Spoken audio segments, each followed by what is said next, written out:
Where should Erling Haaland move and the statistics behind the superstar? For cheap good quality football jerseys, go over to www.jerseyfever.com, a link will be left in the description, and use code atlantisfootball to get 5% off. So in this video, I'm first going to analyse Haaland statistically before looking at which clubs suit him best before I give my verdict on the side that he should join.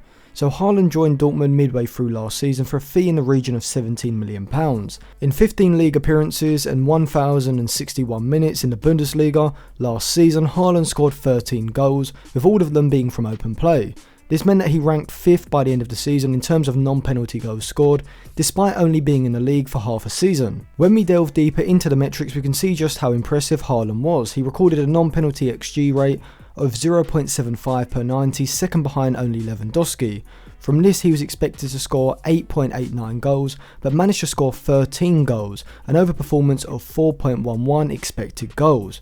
So in Haaland's first 6 months at Dortmund, he was scoring at a rate that would put him up there with the best forwards in the world. But the question was whether this was an incredible hot streak or whether he could sustain this goal scoring rate. Well, this season he has made 16 appearances in the league, playing 1,364 minutes, and once again he sits second behind only Lewandowski in terms of non-penalty goals, with 14 in his 16 games. He is also creating an incredible amount of chances for himself with his movement, as seen as in terms of non-penalty XG across the whole of Europe's top 5 leagues. Haaland sits in 6th with a non-penalty XG of 10.99, which he has overperformed yet again, this time by 3.01 expected goals. In the Bundesliga, when we look at his non-penalty XG per 90, he once again sits in second behind Lewandowski with 0.73 per 90 compared to the Poles' 0.80 per 90. It must also be factored in that Haaland is playing for 6th place Borussia Dortmund, whereas Lewandowski is at 1st place Bayern Munich. So if the two did switch places, Haaland would most likely overtake Lewandowski in all of these major goal scoring metrics. But who should sign Haaland? Well, the easy answer is that everyone should be trying to sign him,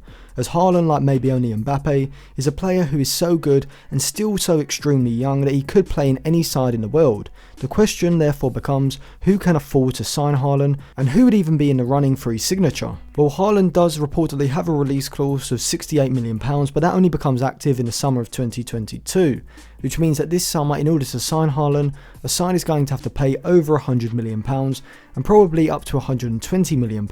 Even though this would be an extraordinary amount of money, unlike players like Ousmane Dembele, Griezmann and Coutinho, who have gone for similar fees in the past, Haaland is already a world-class player, and at just 21 in the summer, the fee is definitely worth paying, as he alongside Mbappe will be the front runner to take Messi and Ronaldo's throne when they retire. So which clubs are in the running and which are unrealistic? Well, I do think the 4 big English clubs, Manchester City, Manchester United, Liverpool and Chelsea, will all have major interest. Even though it is unusual for City and Liverpool to pay such a large fee for one player, and Chelsea already have Werner and Abraham, I do think that if any of these clubs could get Haaland, they should go all out to get him. Now, the two Spanish giants, Barcelona and Real Madrid, would both usually be interested in a player like Haaland.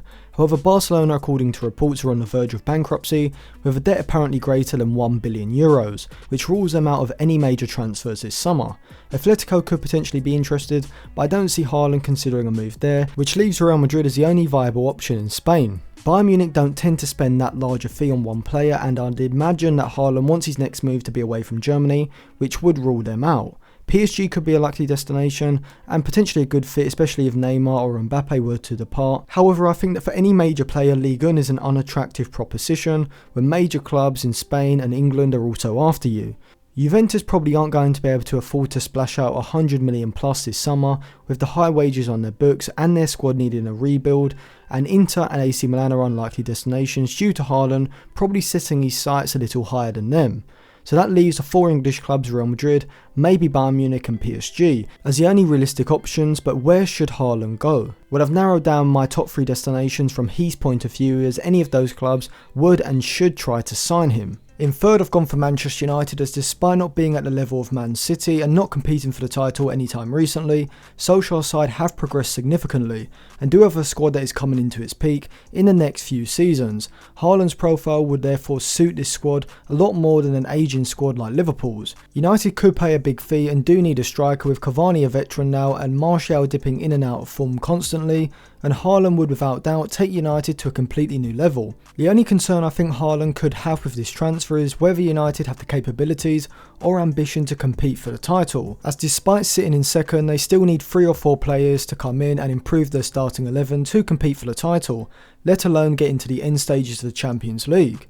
In second, I've gone for Manchester City, as Haaland would very much be the final piece in Pep Guardiola's jigsaw. With Aguero having partially given up on football to stream FIFA on Twitch, City should be in the market for a centre forward. Yes, Haaland is a poacher rather than a false 9 that Guardiola currently uses, but Pep is very adaptable, and with a player of Haaland's quality in the side, I don't think there's any doubt that Guardiola would be able to find the right system to suit him. The downside of signing for City is obviously that they don't have the history or prestige of the other European sides, but they will be in a position to compete for the Champions League next season, unlike their Manchester rivals. The option that I do think is best for Haaland is Real Madrid. This is because they haven't spent much in the last few seasons, so could be gearing up for another Galactico period, and Haaland would be close to the top of Florentino Perez's transfer wish list.